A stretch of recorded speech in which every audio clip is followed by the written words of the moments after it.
አሰላሙ አሌይኩም ወራህመቱላሂ ወበረካቱ። ውድ የተከበራችሁ የቻናል ቤተሰቦች እንዴት ናችሁ? በያላችሁበት የአላህ እዝነት ረህመት ከእናንተ ጋር ይሁን። ዛሬ ደግሞ በአዲስ ነገር በአዲስ ርዕስ መጥቻለሁኝ። የዛሬ ርዕስ እንግዲህ ነቢዩ ሰለላሁ ዐለይሂ ወሰለም ምክር ክፍል 2 በሚል ነው የመጣሁትኝን እና ለቤቱ አዲስ የሆናችሁ የደወል ምልክቱን በመጫን ቤተሰብ ሁኑ። ቤተሰብ የሆናችሁ ደግሞ ሸር ላይክ በማድረግ አጠናክሩኝ ማለት ነው። እንግዲህ የነቢዩ ሰለላሁ ዐለይሂ ወሰለምን ምክር በክፍል 2 ነው ዛሬ የምናየው ማለት ነው። ያው ስማቸው ሲጠራ ሰለዋት ማውረድ የለብን ማለት ነው። ሰለዋት እናውረድ ሁላችንም ቢሆን። ምክራቸው ደግሞ ከአብደላህ ቢን ዑመር ተይዞ ነው የመጣሁት ማለት ነው። ከአብደላህ ቢን ዑመር ረዲየላሁ አንሁ ተይዞ እንዲህ ይላል። እንግዲህ ምክራቸው ለአብደላህ ነበር። አንድ ሰው ወደ ነቢዩ ሰለላሁ ዐለይሂ ወሰለም በመምጣቱ እንዲህ አላቸው፣ አንቱ የአላህ መልእክተኛ ሆይ እኔ የተለቀን ኃጢአት ፈጽሜያለሁ፣ ትልቅ ኃጢአት ፈጽሜያለሁ ብሎ ጥያቄ አመጣላቸው። እንግዲህ ምክራቸውን አብረን እንሰማለን ማለት ነው። ሰለላሁ ዐለይሂ ወሰለም ፈጽሜያለሁ፣ ንስሐ ብገባ ተቀባይነት አገኛለሁ አሉት ብሏቸው አብደላህ ለነቢዩ ሰለላሁ ዐለይሂ ወሰለም እንግዲህ ትልቅ ወንጀል እንደሰራ መስራቱን ነገራቸው ማለት ነው። እነሱ ደግሞ ምን እንደሚሉ እንሰማለን ማለት ነው። ወዶች የግን ሸር ላይ በማድረግ ቤተሰብ ሆኑ። እሺ አንተ ዘንድ እናትህ አለች እንዴ አሉት። የለችም አለ። አክስትህስ የእናትህ እህት አለች እንዴ ብሎ አላቸው ነብዩ ሰለላሁ ዐለይሂ ወሰለም። አዎ አለች አለ። በቃ ለሷ መልካም ዋልላት፣ ለእናትና ለአክስቱ። ትርሚዚ ሱሐብ ዘግቦታል ይሄንን ማለት ነው። ለአቡ ሁረይራ ረዲየላሁ አንሁ እንደዚህ አላቸው፣ እንዲህ ብለው ሁለት እርግማን የሚያስከትሉ ነገሮች ተጠንቀቁ አሉ። ሁለቱን እርግማን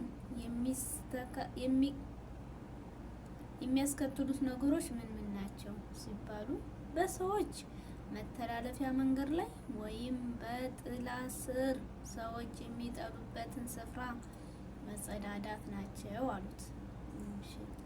ረሱል ሰለላሁ ዐለይሂ ወሰለም እንዲህ ብለዋል፣ የምስኪን ጉዳይን ለመሙላት የሚሯሯጥ ሰው በአላህ መንገድ ላይ እንደሚታገል ሙጃሂድ ነው፣ ወይም ደግሞ ሌሊት በሰላት እንደሚቆም በቀን ጾም እንደሚጻፋ ነው ብለው አሉ ማለት ነው ነብዩ ሰለላሁ ዐለይሂ ወሰለም።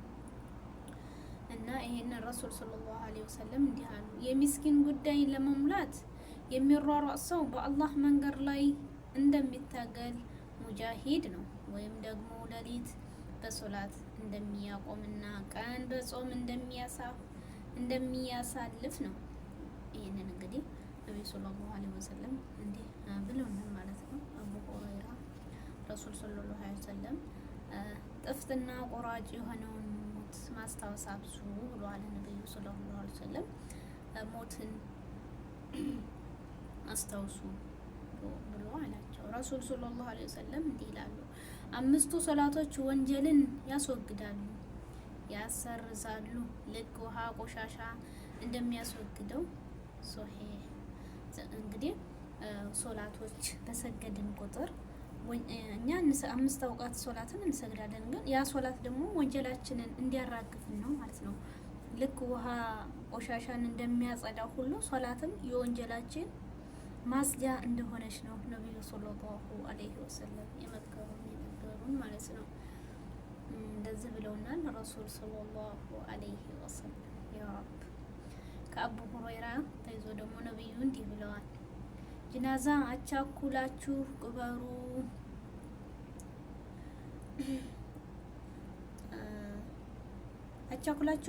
ማች ደግ የሆነ እንደሆነ ወደ መልካም ነገር ነው የምታፈጥሩት። ይህ ካልሆነ ሟች ደግሞ ያልሆነ እንደሆነ በጫንቃችሁ ላይ ሸርን የመሸከም ያህል ነው። እያችሁ ያኔ ነብዩ ሰለላሁ ዐለይሂ ወሰለም ብዙ ነገር መክረውናል። አንደኛ ነገር ሶላታቸውን ስገዱ። ይቺ ሶላት የወንጀላችሁ ማራገፊያ ናት። ሰዓቷን ጠብቃችሁ አሳይተዋሰባችሁታ። ሶላታችን እስኪ ስንቶቻችንን ሰዓት ጠብቀን የምንሰግደው? ያንንን ደግሞ ያው አንደኛ ነገር ሶላት ያለ መሰገዳችን ሀያ እንኖርም እንደማይችል ነው ማለት ነው። እና ይህንን ብለውናል ማለት ነው። በሰማያት ያለው በምድር ያለው ሁሉ በአላህ ንጉስ ቅዱስ አሸናፊ ጥበበኛ ለሆነው ያሞግሳል። እናንተ ያመናችሁ ሆይ በአርብ ቀን ለስግደት ጥሪ በተደረገ ጊዜ ወደ አላህ መውሳት ሂዱ ይለናል። መሸጥንም ተው፣ ይህ የምታውቁት ብትኮኑ ለእናንተ በጣም የተሻለ ነው ያሉ ይሉናል ማለት ነው። ሰላቱ በተፈጸመች ጊዜ በምድር ላይ ተበተኑ፣ የአላህም ችሮታ ፈልጉ፣ አላህንም በብዙ አውሱ ልትድኑ ይከጅላልና ይሉናል። እሺ ንግድን ወይም ዛዛታን ባዩ ጊዜም ቆመ የተውህ ሲሆኑ ወደ እርሷ ይበተናሉ። አላህ ዘንድ ያለው ዋጋ ከዛዛታም ከንግድም በላጭ ነው። አላህ ከሰዎቹ ሁሉ ይበልጥ ሲሳይን ሰጪ ነው በላቸው። አላህ እንዲህ ይላናል። አላህ መላኢካዎቹ በነብዩ ላይ ሰለዋት ያወርዳሉ። እናንተ ያመናችሁ ሆይ በሱ በነብዩ ላይ ሰለዋት ሰላምን አውርዱ። ከቀኖቹ ሁሉ በላጩ ጁምዓ ነው። በዚሽ ቀን በእኔ ሰለዋት አብዙ፣ ሰለዋታችሁ ይደርሶኛል። ረሱል ሰለላሁ ዐለይሂ ወሰለም ትርሚዚ ዘግበውታል። ጁምዓ ገላውን ታጥቦ በጊዜ ወደ ጁምዓ የሄደ ከዚያ በኋላ ደግሞ በሰዎች መካከል ሌሊትን አላህን የወሰነለትን የሰገደ በእለቱ በሚቀጥለው ጁምዓ መካከል የሚፈጽመው ኃጢአቶች ይሰረዝለታል። ረሱል ሰለላሁ ዐለይሂ ወሰለም እንጂ ነው ይሄንን የመከሩ ማለት ነው። ያው ጁምዓን አስመልክተው ነው።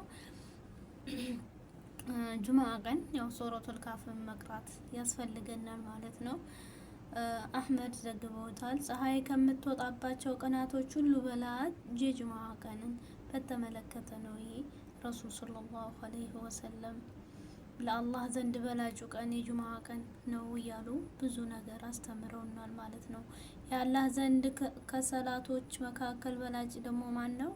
ያው የጁምዓ ቀን እንደሆነ ጁምዓን ሶላትን በመስገድ ቁርአን በመቅራት ሱረቱል ካፍን በመቅራት አሳልፉ እያሉ ብዙ ነገሮችን መክረውናል ማለት ነው። ሰለላሁ ዐለይሂ ወሰለም የአላህ ነቢይ ረሱል ሰለላሁ ዐለይሂ ወሰለም ያ ረብ ሁሌም ቢሆን ስማቸውን እየጠራን ስለዋት ማውረድ ለነሱ የሚገባን ነገር ነው ማለት ነው። የሚገባቸው ነው። ነብዩ ሰለላሁ ዐለይሂ ወሰለም በዚህ አስመልክተው ሶላት የጁምዓንንም ሶላት አስመልክተው መክረውናል ማለት ነው። ቀጣይ ደግሞ እንግዲህ በደስታ ሁኔታ ላይ ደግሞ ደስታ በኖረህ ከሚገጥሙ ሁኔታዎች ጋር አታገናኘው። ደስታ ማለት የችግር አለመኖር አይደለም፣ በችግር ውስጥ እያለፍክ መሳቅ ነው። ነገሮች ምርጥ ሲሆኑማ ሁሉም ይደሰታል እኮ። አንተ ግን በአምላክና አጠገብህ ባሉ መልካም ነገሮች ሁሌ ደስተኛ ሁኑ ይሉናል። እውነት ነው። ውስጥ ሲደሰት ውጭህ ላይ ይገለጣል። ከዛ አንተ ደስተኛ ስለሆንክ ዓለም አብራህ ትስቃለች። ከባድ የመሰለ ነገር ተራ ሲሆን ታይዋለህ። ሰዎች የደስታህን ምንጭ ለማወቅ ሲሉ አክብረው ያዳምጡሃል። አንተ ጋር ማውራት ወይ አብሮ መሆን የማይፈልግ የለም። ያንተ ስራ መገረም ብቻ ይሆናል። ወዳጄ መቼም የማይተውህ አምላክ እንዳለህ ማሰቡ ራሱ የደስታ ጥግ ነው። ነቢዩላሁ አዩብ አለይሂ ሰላም ይላል። አዩብ ኢብኑ ሙስዓብን ራኽዚቅ ኢብኑ ኢሳ ኢብኑ ኢስሐቅ ኢብኑ ኢብራሂም ይባላል። ዛሬው እንግዶች እናቱም የነቢዩ ሉጥ ልጅ ስትሆን ባለቤቱ ደግሞ ራህማ ትባላለች። የነቢዩ ዩሱፍ የልጅ ልጅ ናት። ይህ ነቢይ በጣም የሚገርመው ዙሪያው በነቢያት የታጠረ ነው። ራሱ የነቢያት የልጅ ልጅ ሲሆን ሚስቱና እናቱም የነቢያት ልጆች ናቸው። እናናችሁ ይህ ነበር። የዘር ሀረጉ በከበረበት ቤተሰቦቹ የተከበበ ከመሆኑ ባሻገር ዱንያ ላይ አላህ ሰፍ አድርጎለት ነበር። አዩብ የብዙ አገልጋዮች እና የብዙ ማሰሪያዎች ባለቤት ብቻ ሳይሆን በጣም የብዙ ልጆችም አባት ነበር። በሀገሩ ካሉ ባለሀብቶች በደግነቱና በላጋስነቱ የሚታወቅ ምርጥ ነብይም ነው። በዚህ በተመቻቸ የኑሮ ደረጃ ላይ እሱና ቤተሰቦቹ ህይወትን እያጣጣሙ ስለነበረ አላህ አንድ ሌሊት ውስጥ ሚስቱ ስትቀር መላ ልጆቹ እና ሙሉ ንብረቱ ያጠፉበት ነበር። ፈተናው ተጀመረ። ይህ ብቻ አልበቃም። አዩብ በቅጽበት በአደገኛ በሽታ ላይ ወድቆ ሰውነቱ እየቆሳሰለ ስጋው ከአካላቱ መራገፍ ጀመረ። በሰውነቱ ላይም እንደ ሴት ጡት ያለ ነገር ያበጥበት፣ እብጠቱ ሲፈነዳ ምግል እና እጅ ይወጣ፣ ሽታው ይከብድ ነበር። ይህ የተመለከቱ የከተማይቱ ነዋሪዎችም ተላላፊ በሽታ ነው በሚል አዩብ ከከተማ በማግለል አንድ ተራራ ላይ ወስደው ጣሉት። ምንም እንኳ አዩብ በበሽታ ተኮማትሮ የከተማይቱን ሕዝብ ተጸይፈው ከመካከላቸውም ቢያገሉትም በፍጹም ፍቅርና እዝነት የተሞላችው ውድ ባለቤቱ ግን ልክና እናት ለልጅ የምታደርገውን እንክብካቤ አይነት ከዚያ ተራራ ላይ ያለ አጋዥ ታደርግለት ነበር። ቀን ወደ ከተማ ወርዳ በየቦታው ተቀጥራ በመስራት ሲመሽ ለአዩብ ምግብ ገዝታለትም ትመጣ ነበር። አዩብ የበሽታ ዘመኑ እጅግ ዘገየበት። ይሁን እንጂ አዩብ በዚህ ሁኔታውም ቀን እና ማታ ጌታውን ከማጠራራት ጋር አልተወውም። ትዕግስቱ አስጨራሽ የሆኑ 7 የእንግልት ዓመታት በዚያ ተራራ ላይ ካሳለፉ በኋላ ከዕለታት አንድ ቀን ይህን መከራዋን የበዛበት የአዩብ ሚስት ተንሰቅስቃ ማልቀስ ጀመረች። አዩብ ምን ሆንሽ ሲላት እሷም መከራ በዛ ያለ እረፍት 7 የእንግልት ዓመታትን አሳለፍን። እባክህ ጌታዬ ለምን ይህ በላዕ እንዲያነሳም አለችው። አዩብ ከዚህ በፊት በድሎት ስንት ዓመታት አሳለፍናት አላት። እሷም 70 ዓመታትን አሳልፈናል አለችው።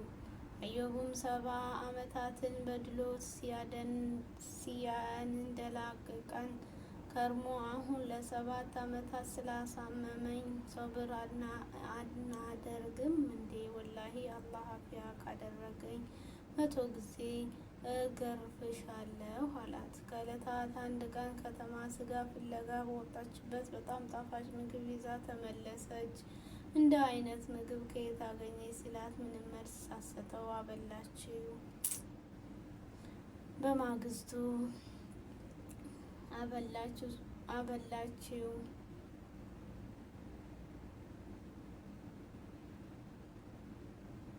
ደግሞ በሁለተኛው ቀንም ከከተማ ወጥታ የትናንቱ አይነት ጣፋጭ ምግብ ይዛ ስትመጣ ከየት ነው ያመጣሽው ብሎ ሲጠይቃት ያን ጊዜ ጸጉሯን ሽጣ እንዳመጣች ነግራው ጸጉሯን ስትገልጥ አዩብ እጅጉን አዘነ። አላህ ሲማጽን ወሰነ። በማግስቱ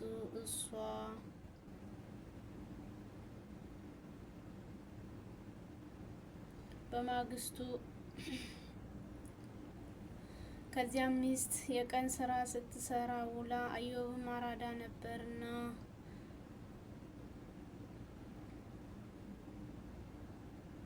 አላህም ሲጠይቃት ያን ጊዜ ጸጉሯን ሽጣ እንዳበላችው ነገራት። በማግስቱ እሷ እንደተለመደው ምግብ ፍለጋ ከተማ በወረደችበት አዩብ እጁን ዘርግቶ ሀራም አይተው በማያውቁ አይኖቹ እንባ እያዘነበ ጌቴ ሆይ እኔን መከራ አገኘኝና ከአዛኞች ሁሉ ይበልጥ አዛኝ ነህ በማለት አላህን ተማጸነ። አላህም የታጋዦችን ጥሪ ምላሽ ይሰጥና በእንግርህ ምድር ሞት፣ ይህ ቀዝቃዛ መታጠቢያና መጠጥም ነው አለው። አዩብ ምድሪቱን በእግሩ ሲመታ 2 ምንጮች ወጡ። አንዱን ጠጥቶ በአንዱ ሲታጠብ አዩብ ሙሉ በሙሉ ከበሽታው በመጽዳት የድሮ ውበቱና ግርማ ሞገሱ ተመለሰ። አዩብ በዚያው ሁኔታ ላይ ሳለ በአጠገቡ ከሰማይ የአንበጣ መንጋዎች ወጡና ወርቅ ሆነው መዝነብ ጀመሩ። አዩብ እየተሯሯጠ የሚዘንበውን ወርቅ በልብሱ መሰብሰብ ሲጀምር አላህ አንተ አዩብ ከዚህ ከምትሰበስበው ወርቅ አላብቃቃውም እንዴ ብሎ ተጣራው። አዩብ አራዳ ነበርና ልክ ነህ ጌታዬ፣ ግን ካንተ በረከት እንዴት እብቃቃለሁ? አንተ አይጎድልብህ፣ እባክህ ተወኝ ልሰብስብ ብሎ መሰብሰብ ቀጠለ ማለት ነው።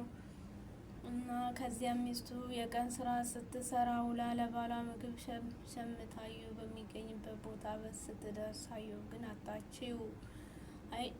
አዩብ እንግዲህ አላህን ሲማጽን ቆይቶ እሱ ደግሞ ያው እንግዲህ ሀራም እንዳታስነካኝ ሲል ነበረ። ሀራምን አላስነካውም፣ ምንጭ መነጨለት ማለት ነው። ታቅፌው ከእለታ እዚህ ጋር አንድ በሽተኛ አላያችሁም እያለች መጠየቅ ጀመረች። ልክ አንተ ይመስል ነበር አለችው። ራሱ ነው ማለት ነው ስትለው እዛ ጋር የነበረው እኔ እኮ አዩብ ነኝ አላት።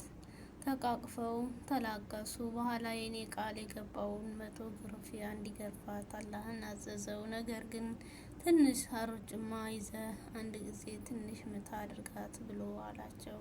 ከዚያም አላህ ለአዩብ ድሮ ከነበረው ሀብት እጥፍ ድርብ አድርጎ ከሰው ጠፍተሃል የነበሩትንም ልጆች ሁሉ ሰበሰበለት። ድሮ ይኖር ከነበሩት የድሎት ኑሮ በላይ መኖር ጀመሩ። በታሪኩ ውስጥ ለአእምሮ ባለቤቶች በእርግጥ መግሰጫ ነበር። ይህ ቁርአን የሚቃጥፈው ወሬ አይደለም፣ ግን ያንን በስተፊቱ ያለው አረጋጋጭ ለነገም ሁሉ ገላጭ ለሚያምኑ ህዝቦችም መሪና ችሮታ ነው። በሱረቱል ዩሱፍ እንግዲህ ይፈጸማል ማለት ነው። አላህ ከመልካም ሰሪዎች ያድርገን። አላህ ሱብሃነሁ ወተዓላ ሁሉንም ነገር አያችሁ። ግን አዩብ ያው መልካም ስለሰራ አላህ ሱብሃነሁ ወተዓላ አዘነበለት ማለት ነው። ከላይ ምንጭ ፈለቀለት። በዋስተ መጨረሻም እሱም የአእምሮ በሽተኛ ነበር፣ ተነሳ፣ ልጅም ሰጠው። አላህ ሱብሃነሁ ወተዓላ እንግዲህ ምንም የሚቸግረው ነገር የለም ማለት ነው። እኛ ብቻ ነብዩ ሰለላሁ ዐለይሂ ወሰለም ባዘዙን መታዘዝ፣ በከለከሉን መከልከል፣ በቃ ለሰዎች ጥሩ መሆን፣ ምርጡ ስነ ምግባር ያለን ሰዎች መሆን አለብን ማለት ነው ውዶችዬ። አላህ ይጠብቀን ከመጥፎ ነገር። እንግዲህ በምክሩም በሁሉም ነገር ይሄንን ይመስላል የዛሬ ቆይታ ማለት ነው። በቀጣይ ቪዲዮ እስከምንገናኝ መልካም ቆይታ እላለሁ ማለት ነው። አላህ ሱብሃነሁ ወተዓላ ይጠብቀን፣ ይጠብቃችሁ ሁላችሁንም ቢሆን በያለንበትም የአላህ እዝነት ሁሉ ለእናንተ ይሁን እያልኩኝ እንግዲህ በዚሁ ጨርሳለሁ ማለት ነው። ቪዲዮ ደስ ካላችሁ የደውል ምልክቱን በመጫን ቤተሰብ ሁኑ። ቤተሰብ ያልሆናችሁ የሆናችሁ ደግሞ በኮመንት አስተያየት ስጡኝ ማለት ነው። ያው የእናንተ አስተያየት ለእኔ ድጋፍ ይኖረዋል ማለት ነው ውዶች። በእርግጥ በብዙ ነገር ያኔ ከኔ ስህተት ሲኖራችሁ ይሄ ነው ብላችሁ መልስ ስጡኝ በሚል የዛሬን ራስ እንግዲህ የክፍል 2ን የነብዩ ሰለላሁ ዐለይሂ ወሰለም ምክር በዚሁ ቋጫለሁኝ። መልካም ቆይታ፣ መልካምን ሁሉ እመኛለሁ ውዶችዬ። ባይ ባይ። አይለያይን። አላህ ሀገርን ሰላም ያደርግልን። ሀገር ሰላም ሲሆን ሁሉም ሰላም ይሆናል ማለት ነው። የድሮዋን ኢትዮጵያ ይመልስልን። ሁሌም ቢሆን አብረን የምንኖር የምንዘልቅ አላህ ያድርገን ማለት ነው ውዶችዬ። እና ባይ ባይ። ከዛ ሰናበታችኋለሁ ማለት ነው። ላይክ ላይክ ላይክ ላይክ ሸር ሸር ሸር አድርጉ። ሸር ሸር ሸር ላይክ አድርጉ ማለት ነው። ባይ